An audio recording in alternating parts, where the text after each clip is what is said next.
Hello and welcome, dear sisters and brothers, to Catholic SG Radio on the Faith Perspective. My name's Andrea Chuck. Beatrice is a little bit under the weather, so say a prayer for her, okay?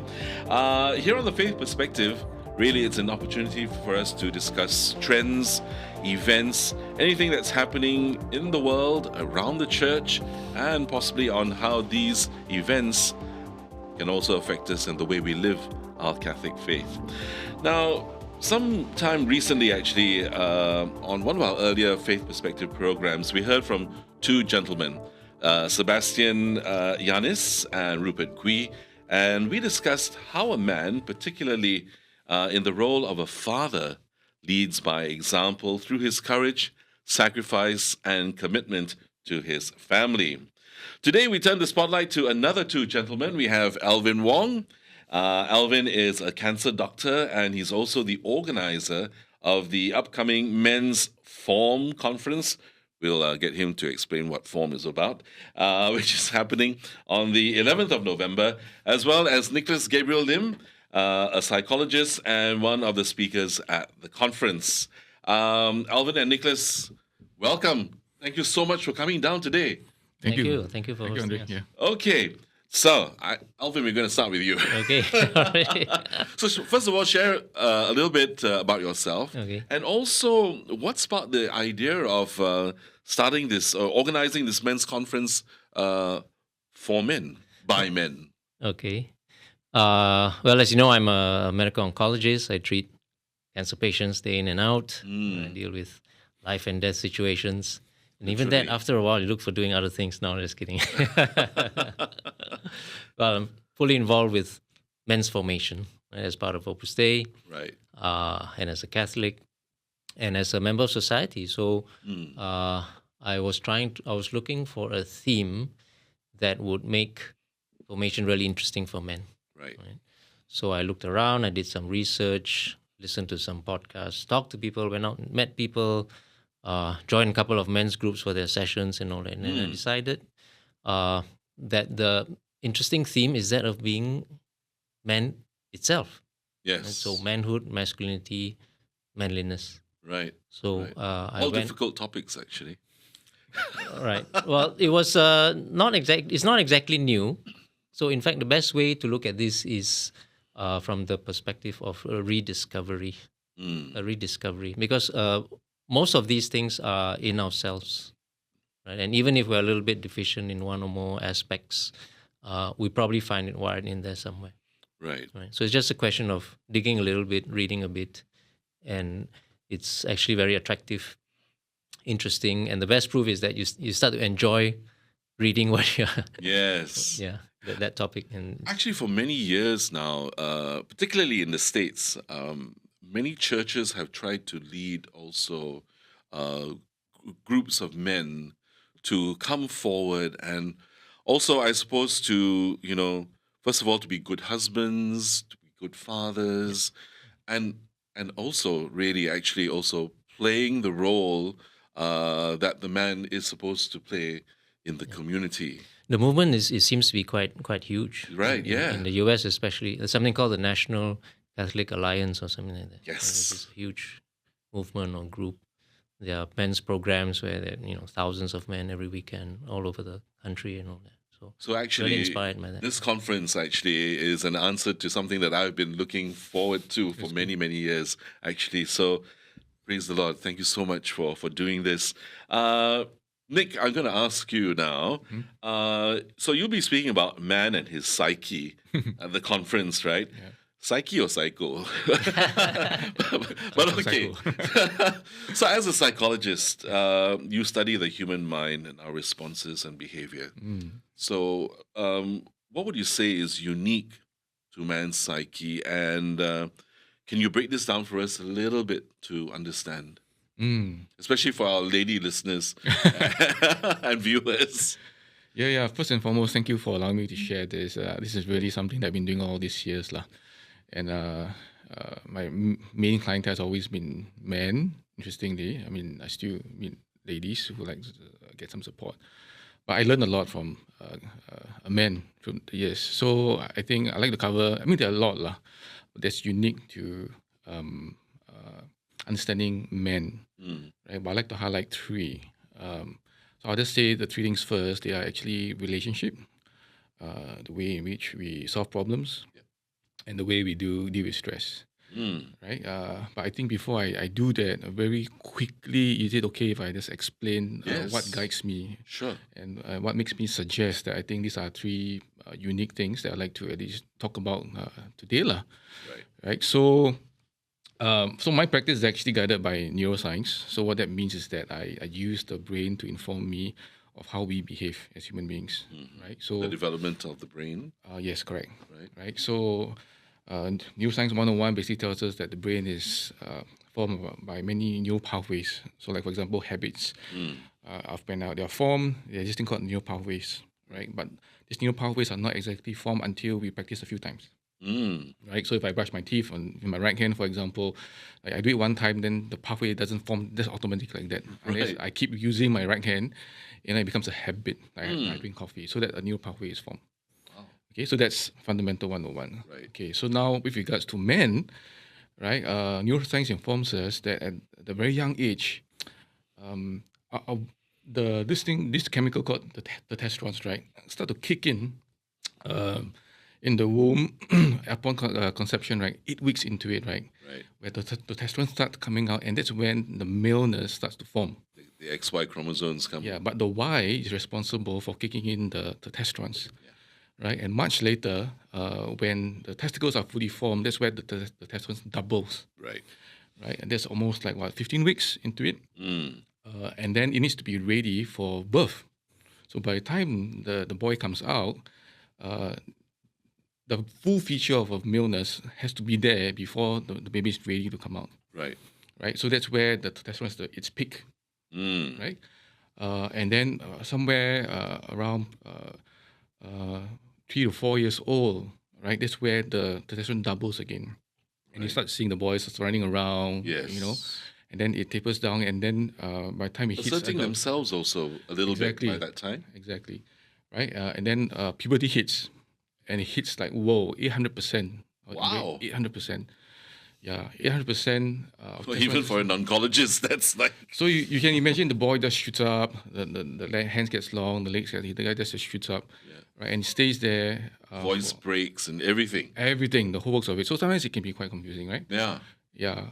So it stays there, but the body actually gets used to it. So the neural pathways, it gets used to it, deals with all these chemicals raging in their body, until about mid-20s, right? And then after that, it tapers off when it hits early 40s. Right. Right? But all this has a direct effect on the brain, right? Because at the point when all these things are the brain is fully developed already before the child comes out, right? But the size only gets fixed when they hit puberty, somewhere in teenagehood, right? So the science informs us that the left and right brain are uniquely developing on its own because for all male and female, the left brain develops a lot slower than the right brain. Right, but because of the testosterone, it even slows the connection even more. So what happens is that in order for the brain to work fully, there needs to be communication between the left and right brain. Right. But because the testosterone is coming in, right, basically affecting the growth because estrogen basically accelerates the development. Right. Right, so the connection from the right brain cannot move to the left brain until the left brain is ready.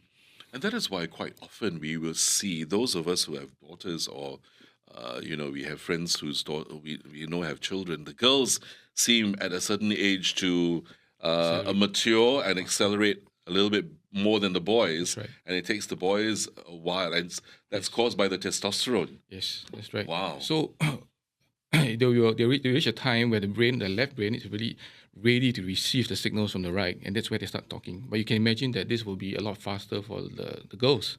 Right. Right. But what happens in between? In between is that there is richness within the individual hemispheres.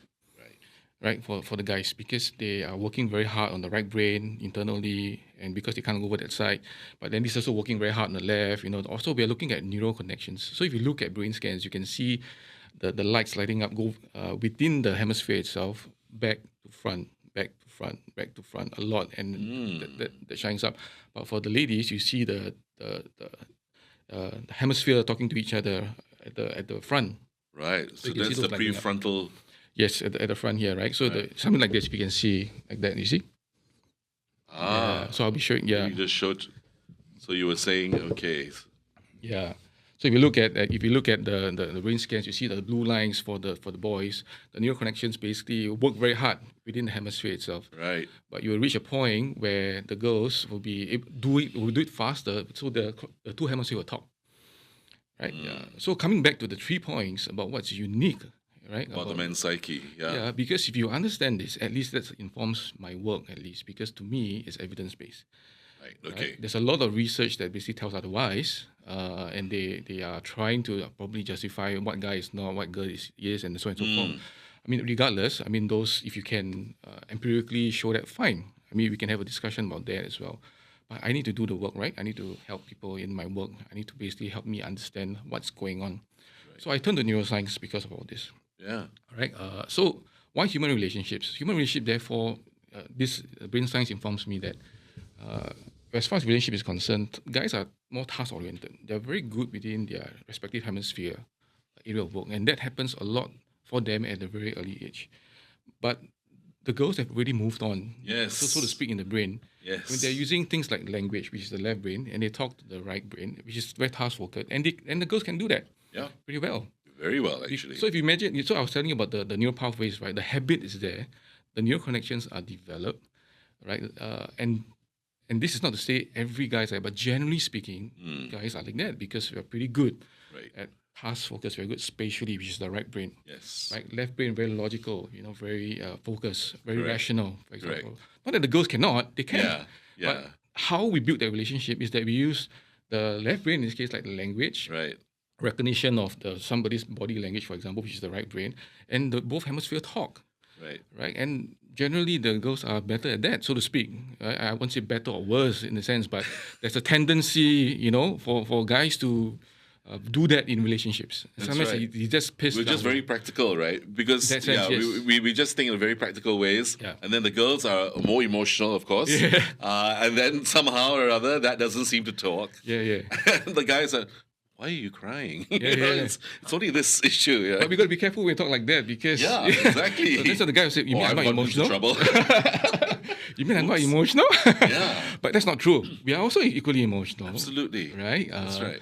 And we want to be mindful of that. So Yeah. that's the thing about the relationship. There's always uniqueness in the man when it comes to relationship, and we need to appreciate the man for who he is and how he's generally like. Right. Right. The other one is problem solving. Right. So how men generally solve problems? They're very task focused, right? Very right brain, right? But they look at the problem very differently. And if you look at the brain scans again, right, the corpus callosum, basically the highway between the both hemisphere, it's a lot thinner than the woman one. Okay, so two hemisphere, the middle highway, there's actually I guess a feature there that's called the corpus callosum. It's like the highway where both left brain and right brain talk to each other. Right. So because at a very young age, right, the girls are already talking to each other, the left right brain a lot.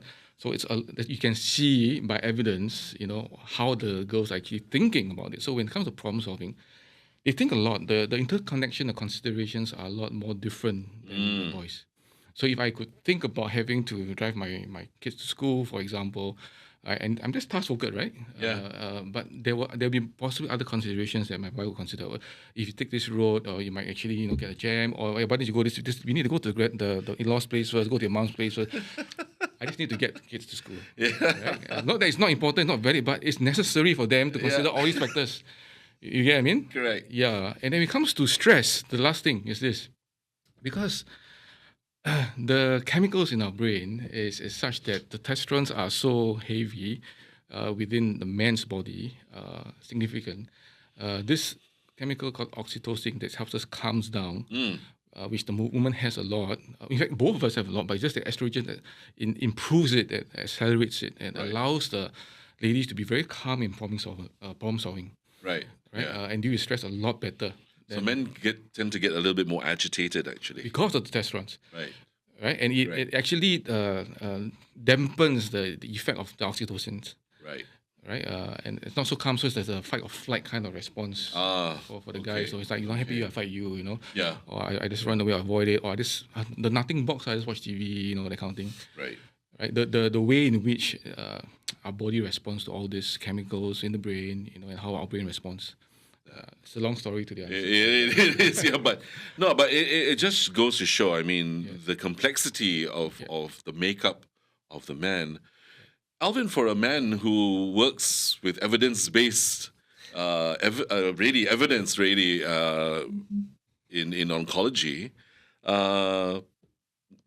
also being a member of the Opus Dei community, you journey with men of all ages. Young men, husbands, fathers, senior men as well. What are some of the shared challenges experienced by men in your community, say? Okay. Well, first of all, I failed my psychiatry in school, so I had to relearn it all again. Yeah, thanks for the question. I think, when we designed this conference, so we have the keynote plenaries in the morning, and then in the afternoon, as you said, we divide into the 3 tracks, Right. which are a little bit overlapping, but generally they are there. 3 different pathways as well. So for the young men, we are looking at a new generation. You're talking about the millennials, the Gen Zs, and all that, which sometimes there can be a gap, right? And we do have to understand Yes. and work with them.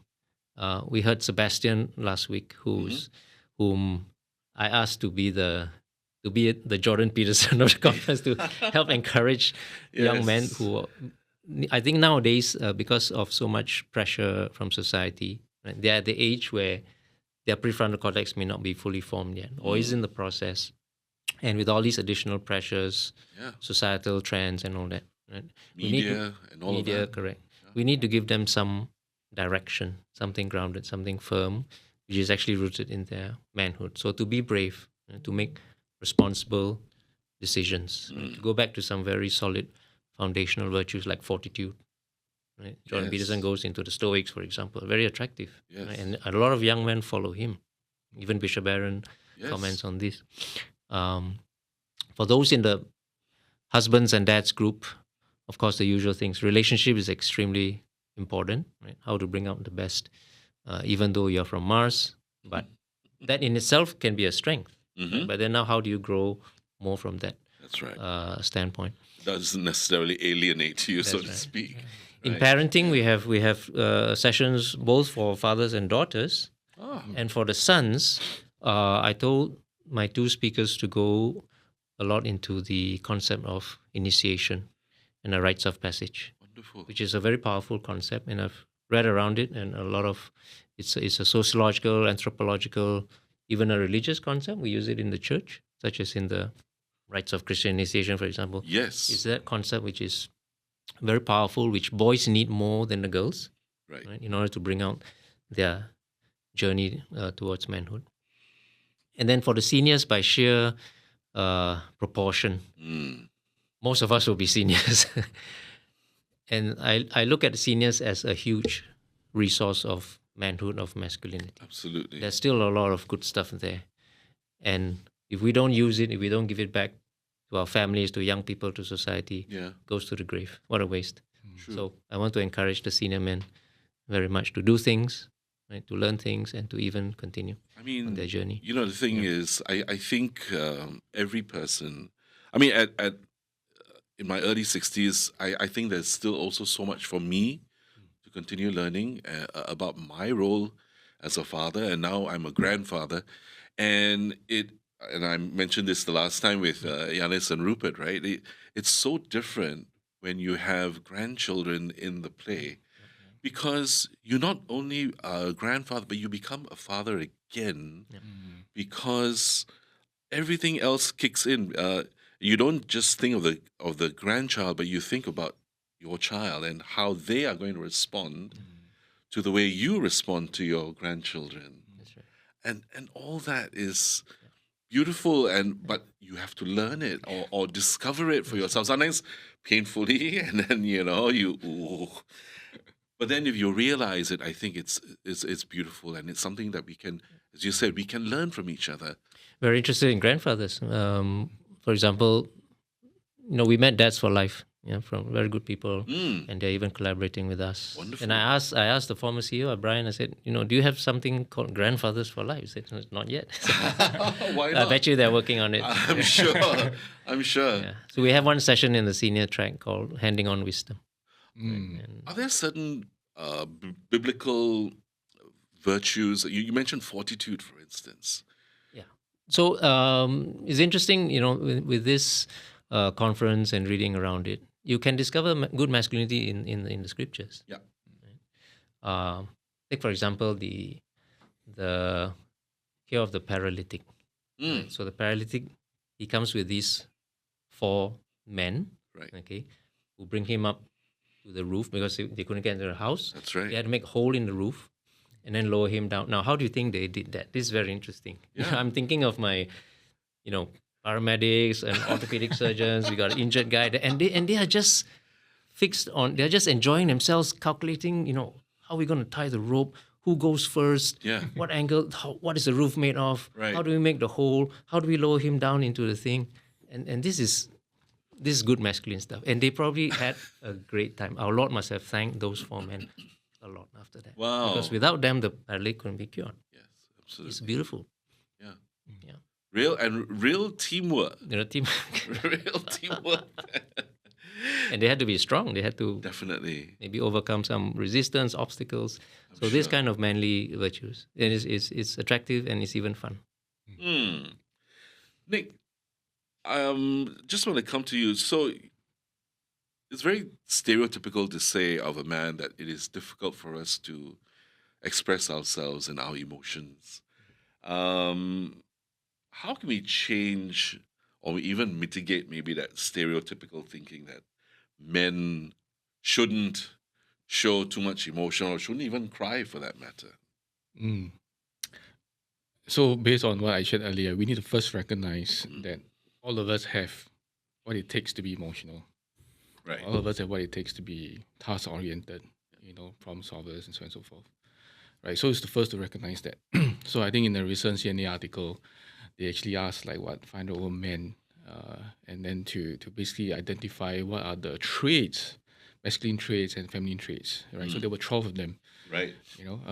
So being emotional is one of them. I mean, being sensitive, being empathetic. I mean, we don't have to be soppy, but yeah, sensitive. Yeah, and all of us can do that. Supportive, yeah. Correct. And we know some guys will cry in isolation. Probably that's culture, for example. But in other cultures, it may not be the case. But we can be emotional. Right. Yeah, and we are emotional by default of how we are formed.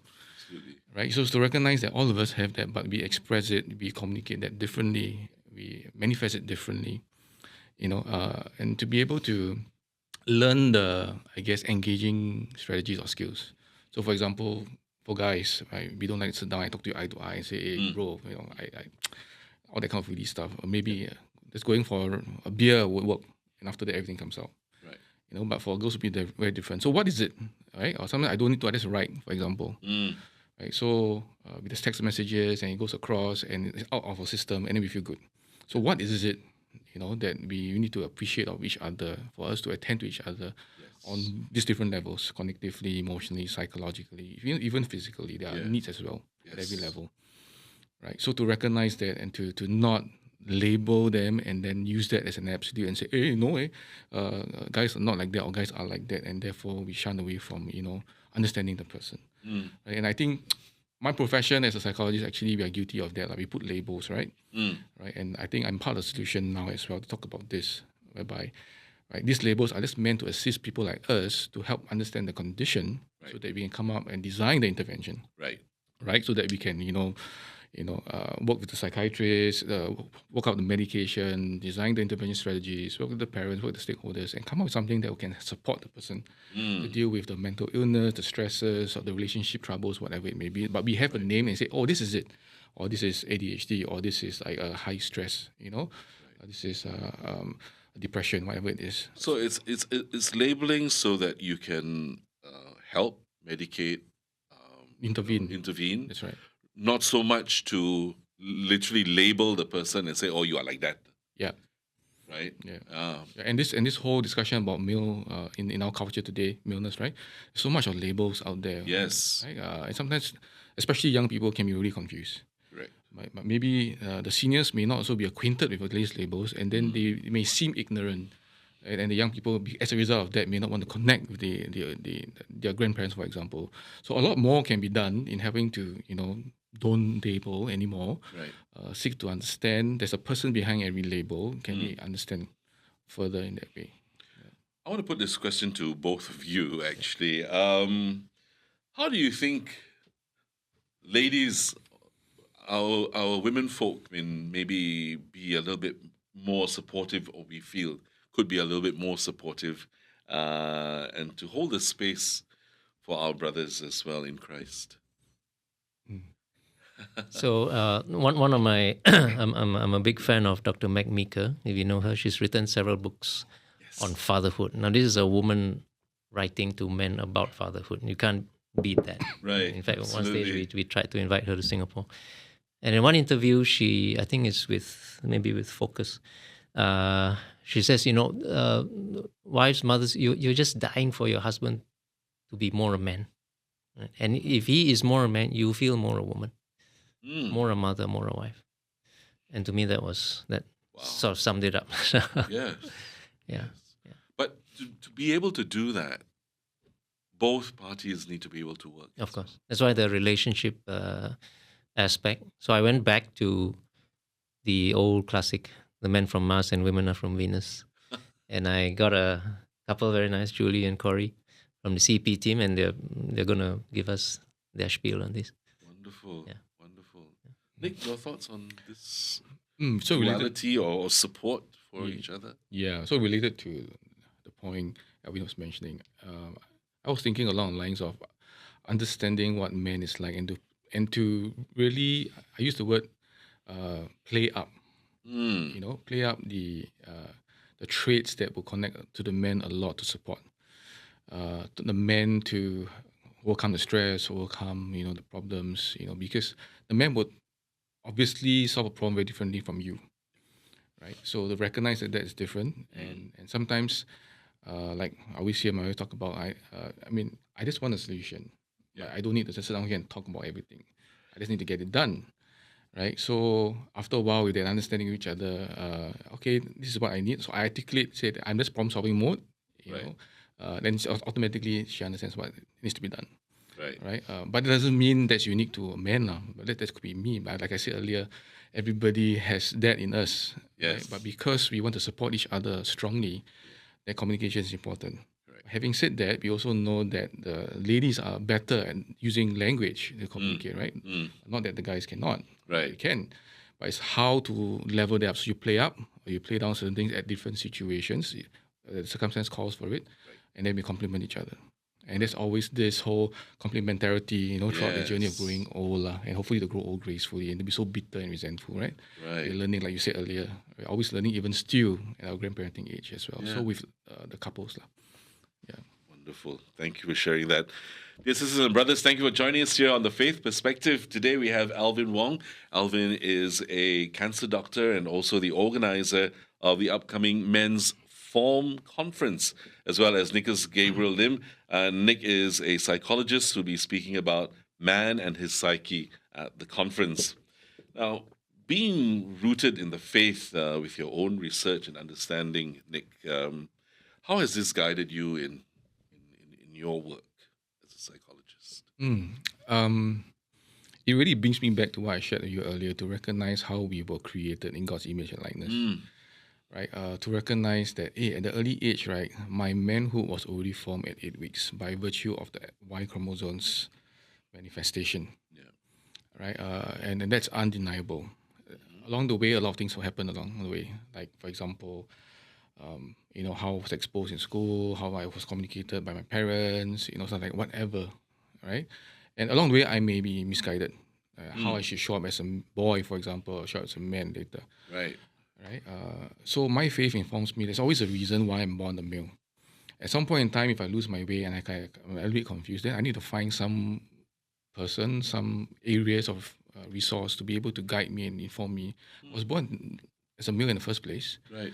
right? How then can I be living out as the design, of me, Nick, Yeah. right, to be able to give glory to God, Right. Right. Right. So that's my own personal journey, and my work that informs me as well. That's obviously unique to you, Yes. right? If you feel a certain way, okay, I can hear you out and I can support and journey you until Sure. such time that you can recognize your individual uniqueness, your own design, and Right. then you decide, you make a choice, especially if you're already an adult.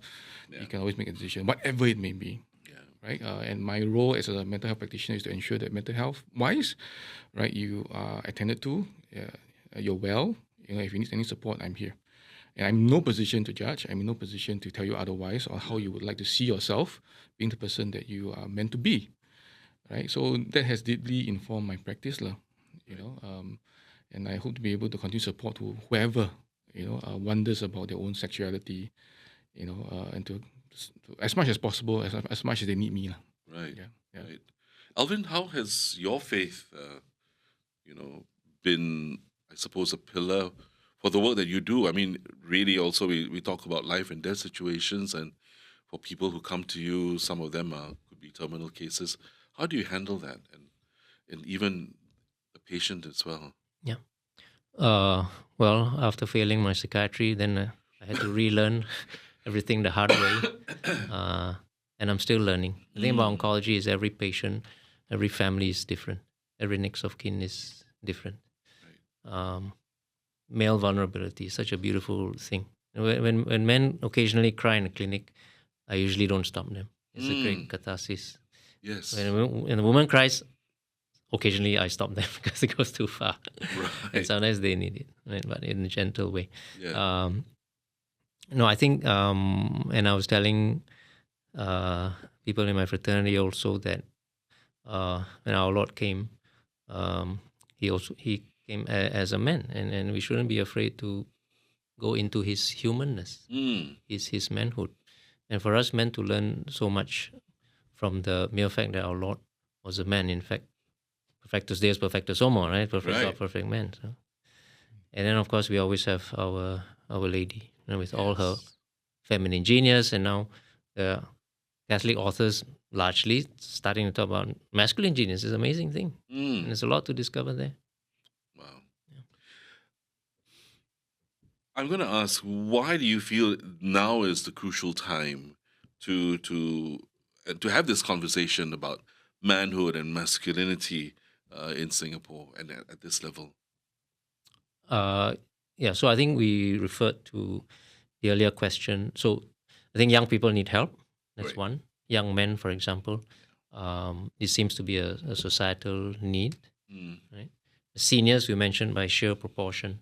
Yes. Right? We need to help them and give them a lot of support and enthuse them. And there are lots of interesting things that they can do in the senior age. Right. Of course, there are specific needs like retirement, the sense of loss and all that. And so, in fact, last year we formed a group called the Golden Years. I think you had John Wee here Yes. couple of months ago. Yes. Right? So that kind of thing.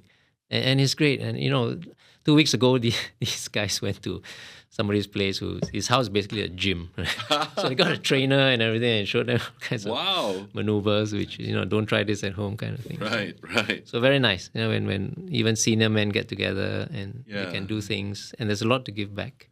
And then for the main group of men, still with taking care of their children and their relationships with their wives, so important. And it's bread and butter stuff. Indeed. And of course, part of societal trend,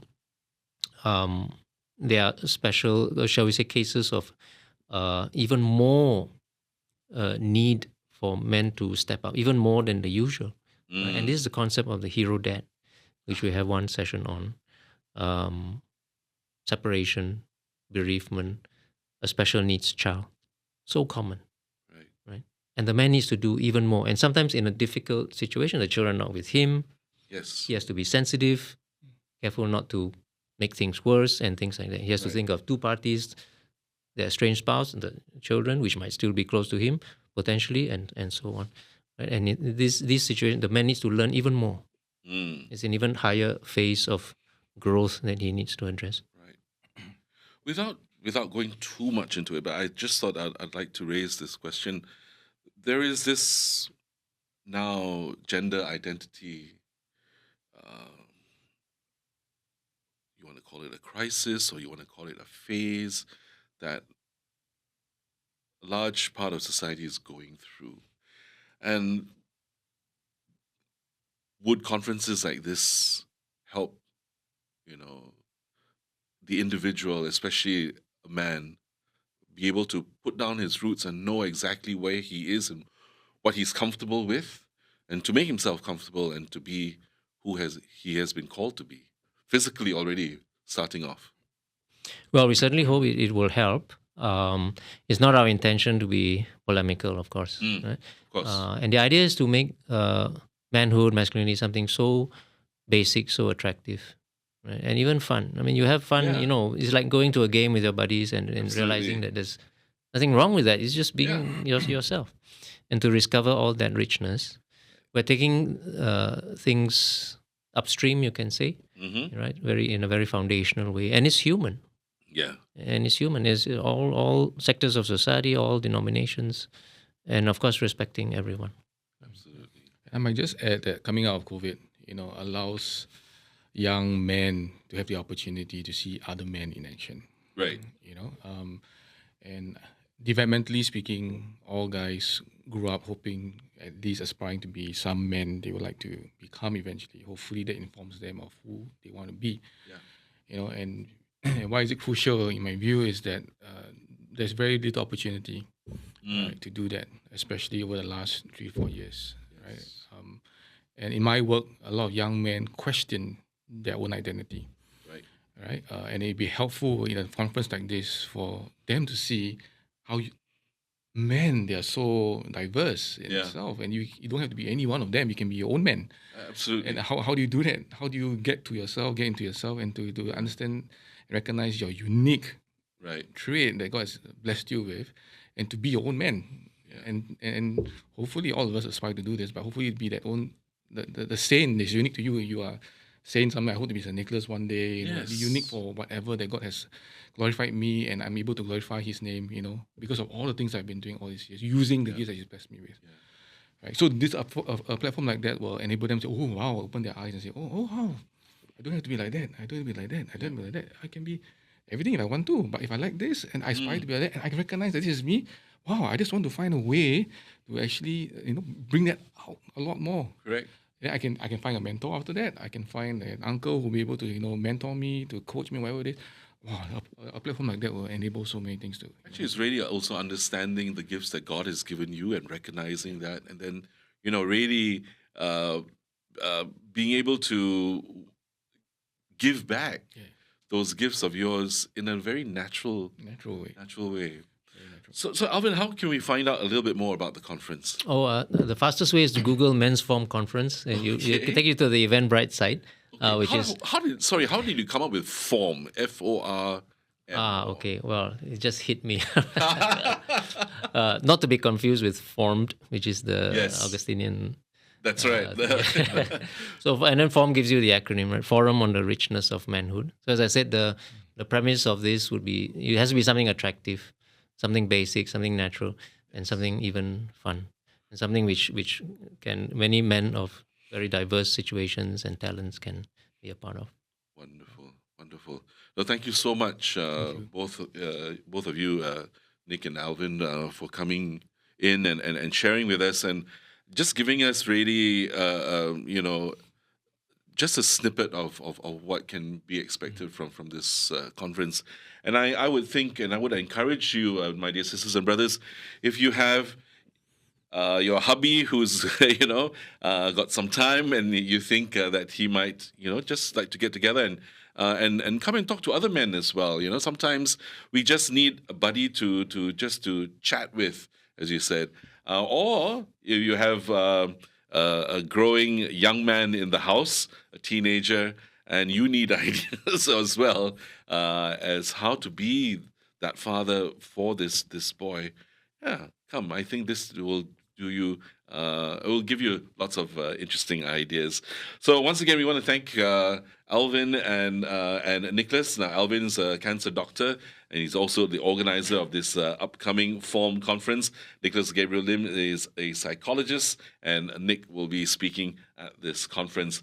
Now, a gentle reminder, if you're listening to us, of course, on the live stream, The Faith Perspective goes out every fortnight on Thursday mornings at 8:30. And then, of course, there is another broadcast this evening at 8 p.m. And then again on Friday, it'll be at 5 p.m. and on Saturday at 2:10. And if you'd like to catch up on this interview, of course, at your own time, we've got it all on podcasts, on Spotify, iTunes, and of course on our Catholic SG Radio app.